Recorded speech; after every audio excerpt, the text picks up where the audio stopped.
Bienvenue à cette 16e édition de La Voix du PAC, diffusée par la cellule de la communication et des relations publiques du port autonome de Kribi.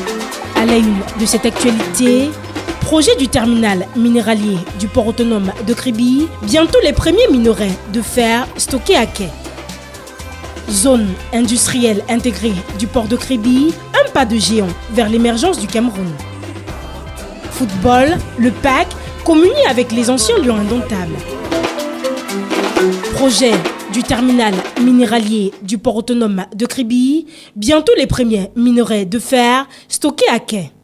C'est en marge de la visite préalable à la cérémonie d'inauguration de la cimenterie Simport Cameroun SA, située dans la zone industrielle portuaire de Kribi, que le ministre par intérim des Mines, de l'Industrie et du Développement technologique a tenu une séance de travail le 27 juin dernier avec l'entreprise Camina SA en charge de l'exploitation de l'ouvrage. Fou Callistus Gentry, ministre par intérim des Mines, de l'Industrie et du Développement technologique, lors de sa visite de travail dans la ville de Kribi, sur la période allant du 26 au 28 juin 2024, a procédé à une interaction technique avec l'entreprise Camina au sujet de la présentation du projet d'exploitation du fer de Ngovayan ainsi que les perspectives pour la construction d'un terminal minéralier au port de Kribi. En présence de Patrice Melom, directeur général du port autonome de Kribi, cette concertation était le lieu d'identifier les défis techniques dans les travaux d'exploitation du fer de Ngovayan et d'en proposer des solutions. D'autre part, il s'agissait d'être fixé sur les mesures à prendre pour l'exploitation du fer sur le terminal polyvalent avant la construction du terminal minéralier. Les premières tonnes de minerais de fer du projet Mbalam devraient être produites dans quelques mois et seraient exportées via le terminal polyvalent, environ 100 000 tonnes, en attendant la mise en place du terminal minéralier. Toute chose qui rassure les investisseurs. Selon le chronogramme d'exploitation établi, le démarrage de la construction du fer de Mbalam est prévu pour l'année en cours. La construction de la route Ezeka-Ngovayam permettra le stockage de 250 000 de tonnes sur 1 hectare de terre plein. En 2025, Grand Zambie prendra le relais. Il sera possible d'atteindre 5 millions de tonnes de fer entre 2024 et 2026. Un quota qui peut s'élever à 6 millions de tonnes en 2027. En contact avec Camina depuis le 17 mars 2022, le port autonome de Kribi a concédé en 2023 un espace de 200 hectares pour la réalisation de leurs études.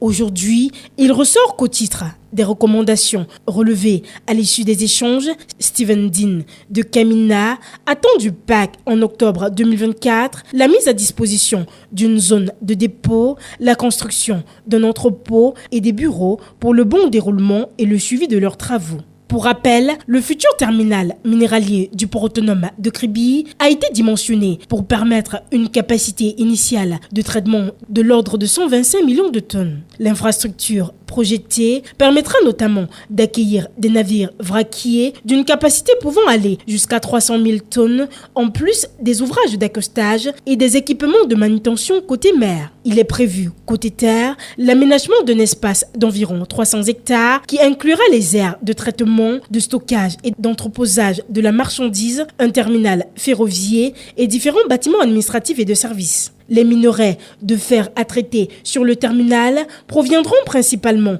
des mines de Nabeba, Badondo, Avima, Mbala, Lobé, opérées par Sinostel, et Grand Zambie, opérées par J-Stones.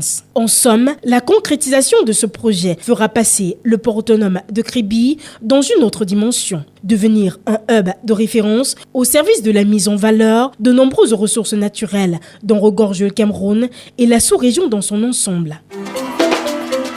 Zone industrielle intégrée du port de Kribi, un pas de géant vers l'émergence du Cameroun.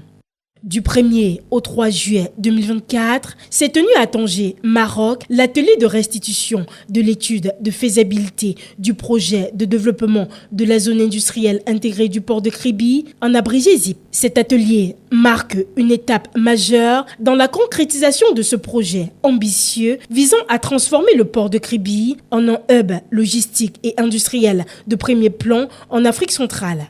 Le projet de la ZIP, initié par le port autonome de Kribi, s'inscrit dans le cadre d'un protocole d'accord signé le 15 février 2023 avec plusieurs partenaires privés dont Africa Global Logistics AGL, China Arbord Engineering Company Czech et Tanger Med Special Agency TMSA. Ce partenariat a pour but de structurer juridiquement, techniquement et financièrement le projet avec AGL désigné comme chef de file. L'objectif principal de cet atelier de restitution était de présenter les résultats de l'étude de faisabilité menée par Tanger Med Engineering TME. Cette étude comprenait une analyse approfondie des aspects techniques, de marché, de rentabilité financière et de l'impact socio-économique de la ZIP. L'atelier a été soigneusement organisé pour maximiser l'engagement et la participation des différentes parties prenantes. La délégation camerounaise, conduite par le directeur général du PAC, Patrice Melom, comprenait des représentants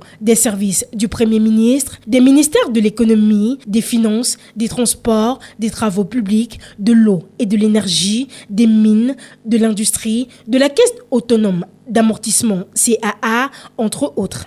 Le premier jour de l'atelier a été consacré à la présentation de l'étude de faisabilité. Les participants ont ensuite visité Tanger Automotive City pour s'inspirer des meilleures pratiques en matière de développement industriel. La deuxième journée a été marquée par des ateliers de benchmarking, suivis d'une visite de Tanger Med Free Zone, mettant en lumière les infrastructures et les processus qui ont fait de Tanger un modèle de succès. Le troisième jour a été conservé aux discussions approfondies et au débriefing, permettant de clarifier les attentes et les préoccupations des différentes administrations camerounaises. Un aspect clé de cet atelier a été l'approche inclusive adoptée par le PAC. En invitant toutes les administrations concernées par le projet, le PAC a démontré son engagement envers une collaboration étroite et une compréhension partagée des enjeux. Cette démarche qui vise à garantir que chaque administration puisse apporter une contribution significative et faire un compte rendu fidèle à sa hiérarchie. Le choix de Tanger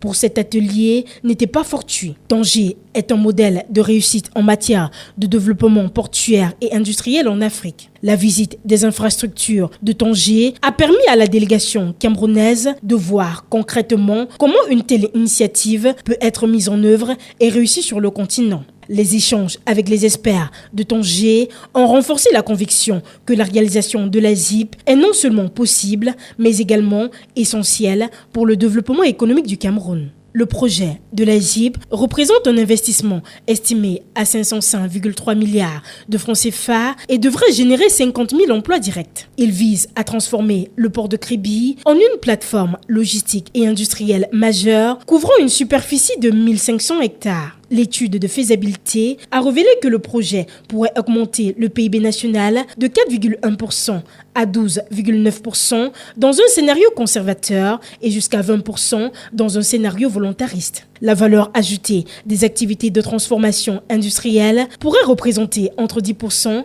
et 15% du PIB. L'un des principaux défis relevés lors de l'atelier concernait la problématique de l'énergie et de la connectivité, considérée comme un talon d'Achille du projet. Cependant, la présence des représentants du ministère des Travaux publics et du ministère de l'Eau et de l'Énergie a permis de rassurer les participants sur l'avancement de plusieurs projets visant à résoudre ces problèmes à moyen terme.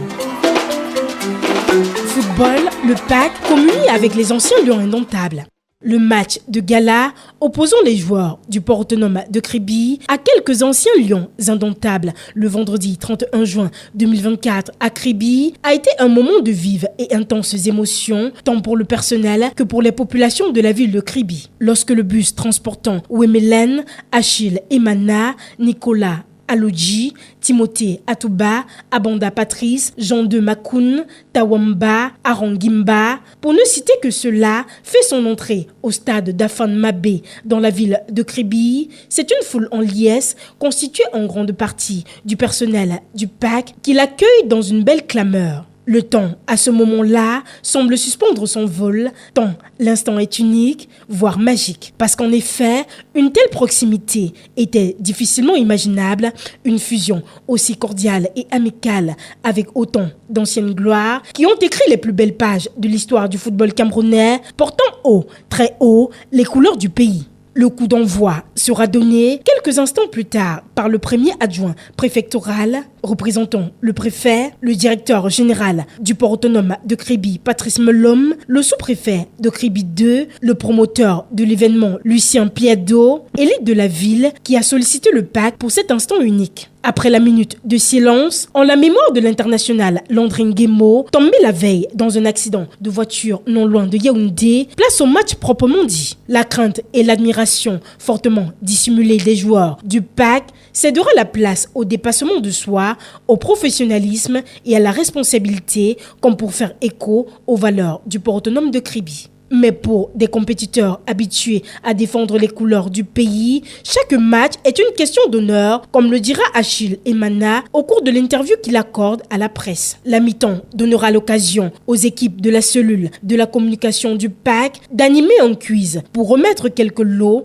en testant les connaissances sportives et portuaires des spectateurs. La combativité de Ekambi Borel et Toutoum Ronald Brion, respectivement gardien de but et attaquant virevoltant de l'équipe du PAC, n'empêchera pas le PAC de s'incliner respectueusement sur un score de 2-0 en faveur des adversaires. En marge du match de gala, les anciens Lions ont visité les installations du port de Kribi à Mboro. Moment d'émerveillement aussi pour les visiteurs face aux prouesses du gouvernement porté ici à Mboro par un serviteur de l'État, le directeur général Patrice Melom. L'équipe d'accompagnement sera soumise à un flot ininterrompu de questions, tant pendant la visite que pendant le dîner offert en soirée dans un restaurant de la place. Au final, une belle cohésion qui permet au PAC de continuer à fédérer le personnel autour de certaines valeurs fortes, de maintenir un lien fort avec les communautés riveraines dans le cadre de sa responsabilité sociétale afin de continuer à écrire, comme les anciens Lions, l'histoire du transport maritime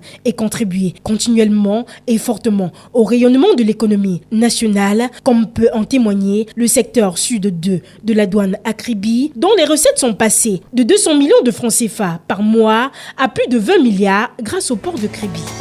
Et c'est ainsi que s'achève cette édition de La Voix du PAC. À la présentation, j'étais Tatiane Guefac. Merci pour votre attention. Rendez-vous la semaine prochaine pour un nouveau numéro.